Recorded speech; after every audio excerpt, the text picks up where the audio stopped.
Banyak produk kesulitan menemukan market potensialnya. Market potensial ini apa? Market potensial bukan hanya orang yang mau beli, tapi orang yang sedang membutuhkan produk kita dan dia mau beli, punya kemampuan untuk beli dan dia akan beli berkali-kali. Itu menurut definisi sederhana yang saya pahami selama ini tentang market potensial. Kali ini di video ini kita akan jadikan madu keranjang sebagai studi kasusnya untuk segmentasi pasar atas. Nah, market potensial itu bisa kita temukan ketika kita tahu tentang brand proposition kita, kemudian market perception-nya seperti apa, kemudian baru behavior-nya si market tersebut. Kita akan bahas satu persatu ya. Dimulai dari brand proposition-nya. Brand proposition-nya adalah kita cari tahu dulu value si produk tersebut. Kalau madu ya bisa untuk penyembuhan luka, menangkal radikal bebas, anti-inflamasi, pelembab alami untuk kulit, kesuburan, kejantanan, melancarkan menstruasi. Nah, satu lagi sebenarnya untuk diabetes ya. Kemarin nenek saya sempat pakai untuk obat diabetes karena gulanya terlalu tinggi.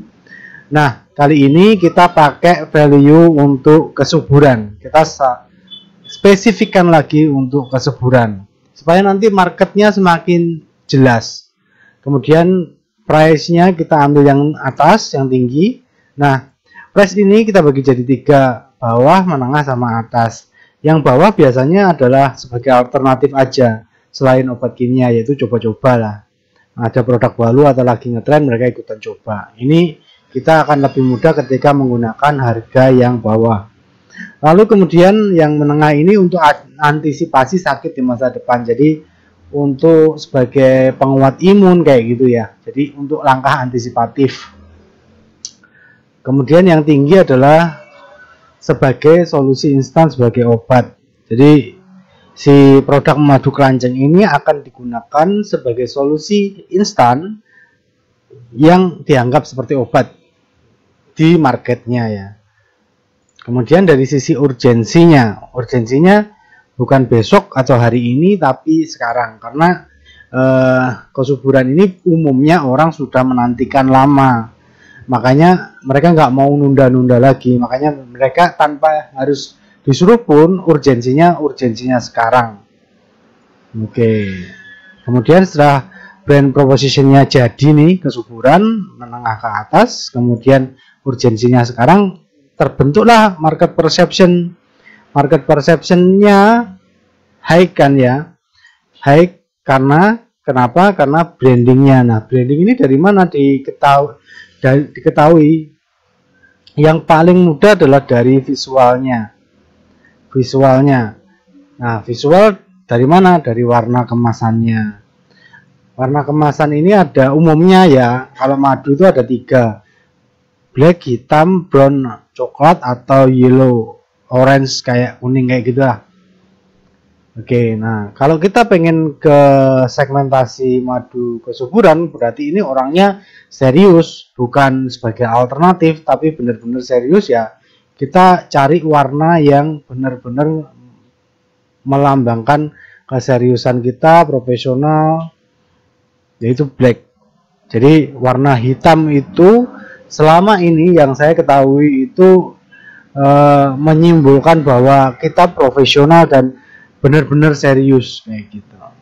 Lalu branding ini juga ditentukan oleh social proof. Social proof ini apa sih? Apa kata orang deh, sederhananya gitu. Tapi orang siapa? Orang yang terkenal, orang terdekat, kemudian penguji klinis. Nah, orang terkenal ini biasanya yang dipakai artis sama tokoh agama.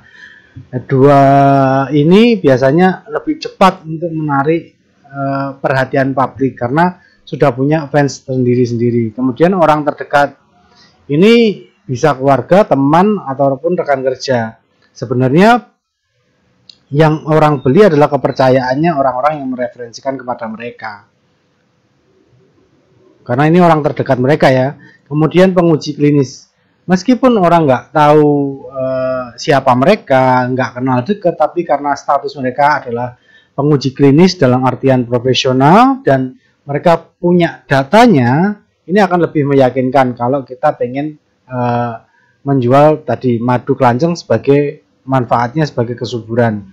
Penguji klinis ini bisa orang laboratorium, dokter spesialis, tentunya spesialis kandungan ya, SPOG ya. Kemudian pengguna ini dalam artian orang yang sudah pernah merasakan manfaatnya secara langsung dan sudah terbukti hamil dalam jangka waktu tertentu, pasti akan lebih kuat. Nah, ketika kita segmentasinya menengah ke atas, kita nggak perlu pakai langsung, ya ini nanti dipakai semuanya sih nggak apa-apa sih. Tapi yang kita utamakan adalah penguji klinis, karena biasanya orang menengah ke atas itu mereka cenderung menggunakan data untuk mengambil keputusan, bukan katanya orang. Jadi meskipun itu orang terdekat, biasanya kalau orang menengah ke atas mereka pakai data untuk memutuskan sesuatu. Kemudian barulah ketemu si behaviornya. Behavior ini kayak gimana sih? Yang pertama, wanita sudah menikah, usianya mungkin sekitar 30 sampai 35 tahun. Kemudian what? Mereka belum hamil, mungkin pernah keguguran juga. Lalu where? Di mana mereka?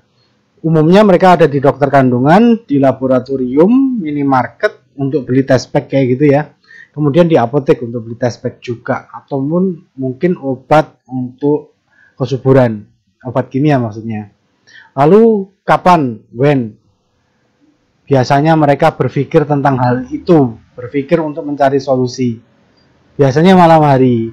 Ada dua kegiatan, biasanya pada saat diskusi dengan suami, kemudian mencari informasi di internet sendiri, ketika sendiri ya. Ketika nggak sama suami, mungkin suaminya dinas di luar kota misalnya kayak gitu. Lalu why?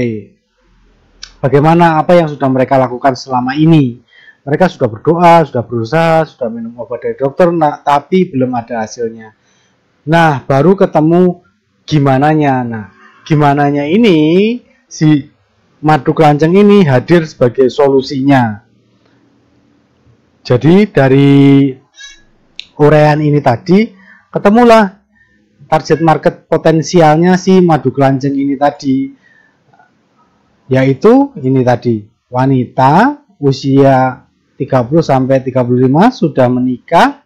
Mereka adanya biasanya di dekatnya dokter kandungan, laboratorium, minimarket, apotek untuk beli test pack-nya ya, untuk konsultasi tentang kandungannya, kemudian malam hari. Nah, market potensial ini bisa kita temukan di 4 tempat ini, kemudian waktunya di malam hari. Jadi siang hari jangan terlalu agresif untuk promosi, karena mereka mencari informasinya di malam hari. Kemudian cari hal-hal yang terdekat dari dokter kandungan, laboratorium, minimarket, apotek. Ini yang akan membuat market potensial mendekat kepada kita, atau kitanya jadi lebih mudah menemukan mereka. Ketika kita sering sharing tentang hal-hal yang berkaitan sama kandungan, ya hal-hal yang berkaitan sama data laboratorium, ataupun promo-promo minimarket yang dekat dengan target market potensial, itu akan jauh lebih mudah dikenali kitanya. Nah, mereka ada di mana? Nah, adanya di sini. Jadi cari grup-grup atau komunitas-komunitas yang membahas keempat ini. Ini minimarket ini biasanya paket promo untuk susu, susu untuk persiapan hamil itu ya. Kemudian apotek apa aja yang brandingnya udah bagus, pasti ada fans-fansnya sendiri. Mereka biasanya kita harus hadir di dekatnya, di kolom-kolom komentar, kita harus sering ngobrol sama mereka. Kemudian di dokter kandungan yang komen-komen gitu biasanya lagi persiapan juga ada. Kalau dokter kandungannya punya media sosial, kita aktif di sana supaya lebih mudah menemukan. Jadi nggak nge-share di status kita terus, di wall kita terus. Jadi kita mencari target market di tempat yang tepat. Oke, gitu aja. Semoga ini bermanfaat. Saya Chandra dari edgecreator.id. Wassalamualaikum warahmatullahi wabarakatuh. Kita ketemu di next video dengan bahasan yang lebih menarik lagi.